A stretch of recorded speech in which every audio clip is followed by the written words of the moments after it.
Halo semua, berjumpa lagi bersama aku Siti Chan. Berawal dari beberapa pertanyaan yang masuk ke DM Instagram aku tentang gimana sih caranya bisa kuliah gratis di Polandia, gimana cara daftar kuliah di Polandia, apa bisa kuliah di Polandia tanpa mencantumkan IELTS atau TOEFL, terus apa bisa mendapatkan beasiswa di Polandia tanpa harus membuat esai.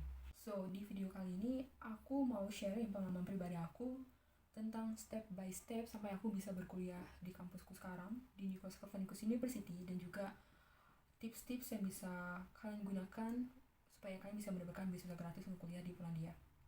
Tapi sebelum aku memulai videonya, jangan lupa untuk terus support YouTube channel aku dengan cara like, komen, dan juga subscribe, dan jangan lupa juga buat aktifin tombol notifikasinya. Jadi kita langsung aja mulai ke pertanyaan yang pertama. Nah, untuk pertanyaan pertama itu gimana sih cara daftar kuliah di kampus-kampus Polandia? Nah, untuk daftar kuliah di kampus-kampus Polandia itu menurut aku cukup mudah dan relatif simple. Biasanya itu kita daftar melalui sistem IRK. Sistem IRK itu apa sih? Nah, jadi sistem IRK itu adalah sistem yang dibuat khusus oleh kampus-kampus di Polandia untuk merekrut mahasiswa baru. Nah, jadi mostly hampir semua kampus-kampus di Polandia, terutama kampus negeri itu, mereka merekrut mahasiswa baru itu menggunakan sistem IRK. Jadi nanti kalian hanya perlu registrasi, dan juga setelah registrasi kalian hanya perlu mengupload dokumen-dokumen apa aja yang mereka minta untuk bisa menjadi mahasiswa di kampus-kampus di sini gitu. Tapi karena ada beberapa temanku yang masih bingung tentang step by stepnya untuk registrasi di kampus-kampus di Polandia itu gimana, jadi nanti aku bakal buat video tersendiri tentang step by step untuk daftar kuliah di kampus-kampus Polandia dan dokumen-dokumen apa aja yang harus kalian siapkan ketika kalian mau kuliah di sini. Oke, kita lanjut ke pertanyaan kedua. Itu untuk pertanyaan kedua, apa bisa kuliah di Polandia tanpa TOEFL atau IELTS? Well, untuk pertanyaan kedua ini tentu saja bisa, apalagi kalau kalian niat kuliahnya itu bukan di jurusan yang benar-benar mensyaratkan kalian untuk fasih dan lancar berbahasa Inggris kayak native speaker. Misalkan tuh kayak jurusan bahasa Inggris, linguistik, hubungan internasional, dan sebagainya yang benar-benar mensyaratkan kalian untuk speak up menggunakan bahasa Inggris di setiap sesi kelas. Tapi kalau misalkan kalian pengen kuliah di jurusan-jurusan yang relate to science kayak ataupun teknologi and science, menurutku, sepengalaman pribadi aku, itu mereka nggak terlalu strict untuk meminta TOEFL atau IELTS yang tinggi gitu. Misalkan aja nih kayak seperti kasus untuk jurusanku cognitive science. Jadi untuk jurusanku itu pihak kampus tidak mensyaratkan para kandidat untuk memiliki skor TOEFL atau IELTS yang tinggi, dan bahkan juga tuh mereka tidak mewajibkan kita untuk benar-benar harus punya sertifikat TOEFL atau IELTS gitu. Nah, jadi jika misalkan kita nggak punya sertifikat TOEFL atau IELTS, terus gimana dong? Tapi karena kita kuliah di negara asing yang khususnya nggak bisa berbahasa Indonesia ya, jadi otomatis kita harus bisa juga menunjukkan kemampuan kita dalam berbahasa Inggris, walaupun nggak terlalu fasih seperti native speaker ataupun pelajar-pelajar yang berasal dari jurusan yang memang notabene mereka fasih dalam bahasa Inggris gitu. Dan untuk jurusan aku pribadi, Quantitative Science, itu kita bisa juga mencantumkan sertifikat matrikulasi bahasa Inggris yang biasanya kita dapetin dari kampus kita sebelumnya.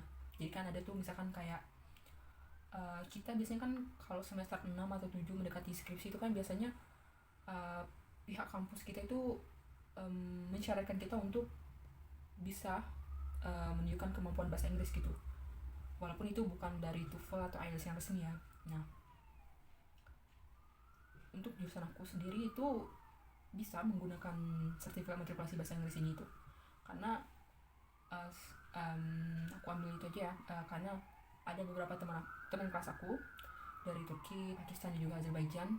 Itu mereka ketika mendaftar kuliah di sini itu mereka tidak mencantumkan sertifikat TOEFL ataupun IELTS, melainkan sertifikat matrikulasi bahasa Inggris yang mana mereka dapatkan ketika mereka berkuliah di kampus mereka sebelumnya gitu.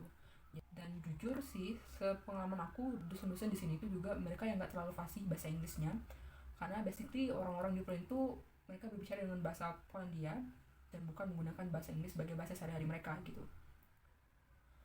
Oke. Tapi itu tergantung regulasi masing-masing kampus ya teman-teman. Karena itu ada juga beberapa kampus tuh yang benar-benar mewajibkan kalian untuk punya TOEFL atau IELTS. Kayak misalkan tuh kayak University of Warsaw atau kampus-kampus ternama yang lain, itu pasti mereka menyarankan kalian untuk punya sertifikat bahasa Inggris yang resmi, yang dari British Council kah atau dari ETS dan segala macamnya. Tapi saran aku, kalian sebaiknya make sure dulu ke bagian admission kampusnya, itu tanya bisa nggak kira-kira sertifikat bahasa Inggrisnya itu bukan menggunakan sertifikat TOEFL ataupun IELTS yang resmi. Kalau misalkan mereka bilang bisa, berarti kalian bisa daftar dengan menggunakan sertifikat bahasa Inggris yang kalian punya gitu.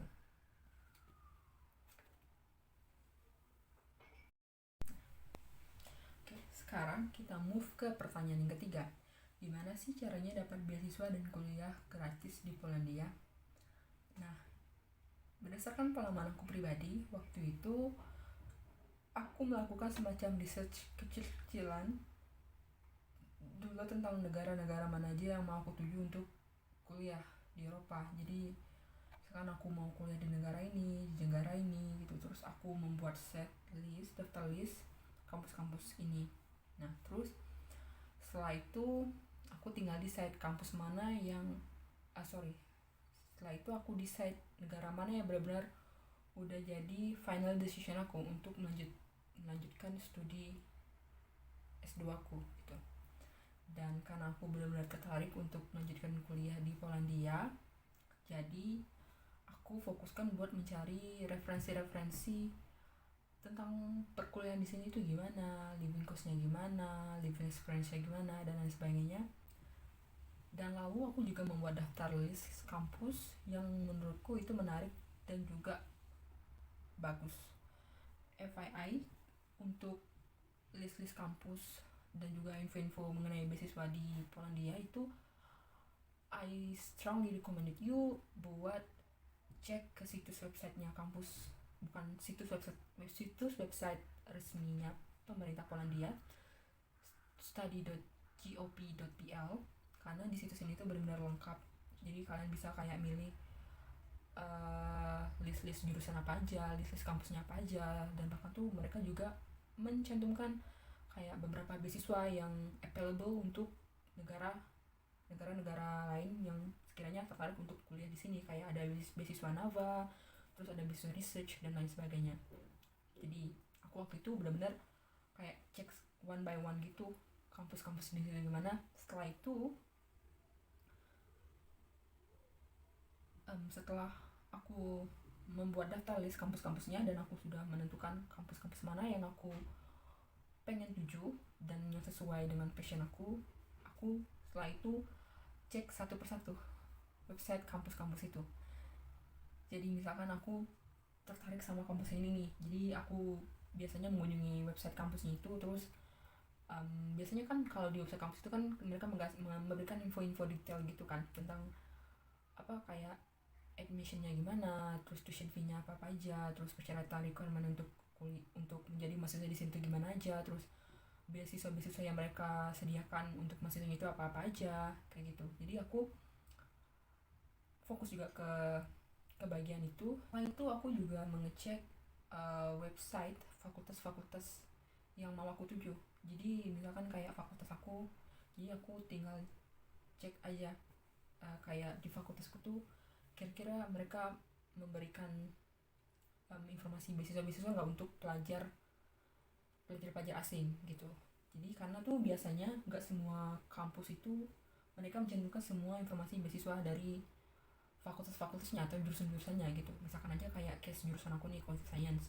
Nah jurusan aku kan itu provide beasiswa untuk mahasiswa-mahasiswanya gitu, untuk mahasiswa baru itu untuk 1 tahun.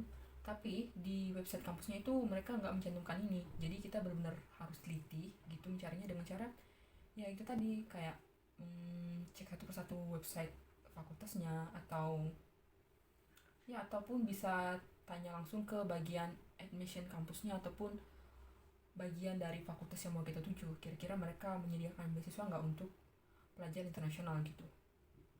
Karena atau ada juga case teman aku, dia dari jurusan fisik dan astronomi, jadi dia juga mendapatkan beasiswa research. Jadi dimana dia ini bergabung ke research project dari dosennya gitu, dan nanti ketika bergabung dengan research project ini tuh mereka bakal dikasih funding gitu, yang mana funding ini bisa mereka gunakan buat living cost mereka selama kuliah di sini gitu.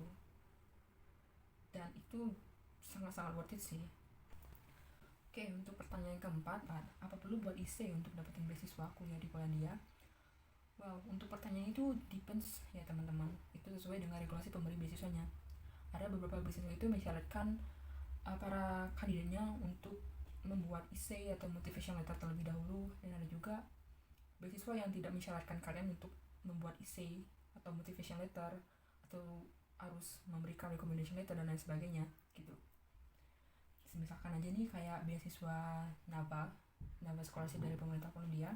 Jadi beasiswa ini tuh kayak mensyaratkan kalian untuk punya pengalaman kerja gitu minimal 1 atau 2 tahun gitu. Terus kalian harus membuat research proposal kalian, terus kalian harus membuat IC dan motivation letter, terus kalian harus mencantumkan CV kalian juga. Dan juga beasiswanya nggak mencakup kayak semua bidang jurusan gitu. Jadi untuk jurusan-jurusan yang benar-benar relate ke natural science atau jurusan yang benar-benar berhubungan sama science gitu. Tapi ada juga beasiswa yang benar-benar tidak mensyaratkan kalian untuk harus membuat essay, harus punya research project, research proposal dan lain sebagainya. Misalkan aja nih kayak jurusan aku, cognitive science, seingat aku tahun lalu ketika kita daftar beasiswa ini itu mereka maksudku bagian prodi aku itu mereka hanya meminta kita untuk mengupload transkrip akademik dan juga ijazah dari S1 kita, dan juga nilai rapot kita pas SMA sama kemampuan bahasa Inggris. Itu pun mereka nggak mensyaratkan kemampuan bahasa Inggris itu skornya harus tinggi. Jadi cukup kalian punya, dan that's it. Kalian tinggal apply. Seingatku waktu itu kita apply-nya via online, jadi kita kirim semua dokumen-dokumennya itu ke salah satu koordinator beasiswanya gitu.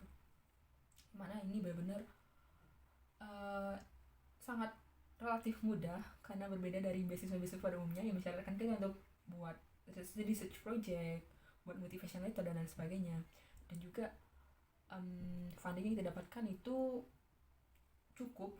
menurutku cukup ya untuk menghidupi perkuliahan kita, bukan untuk membantu kita selama kita berkuliah di sini, kayak untuk menutupi biaya hidup, untuk bayar asrama, biaya makan dan sebagainya. Menurutku itu cukup, walaupun beasiswanya cuma di cover untuk 1 tahun. Tapi yang bagusnya lagi itu di jurusan aku, cognitive science, itu kita nggak bayar tuition fee sama sekali. Jadi benar-benar udah free. Jadi ya tinggal kuliah aja gitu, tanpa harus membayar uang kuliah SPP, UKT, uang UKT itu. Oke teman-teman, sepertinya itu aja sharing info yang dapat aku kasih kali ini. Jika kalian punya saran dan juga pertanyaan, bisa banget komen di bawah atau bisa juga DM di Instagram aku. Linknya bakal aku kasih di description box. Dan untuk video mengenai step by step tentang daftar kuliah di Polandia akan aku buat secara terpisah. So, semoga video ini bermanfaat untuk kalian dan dapat membantu kalian untuk menemukan beasiswa yang ingin kalian tuju. Sekian aja. Thank you for watching. Bye.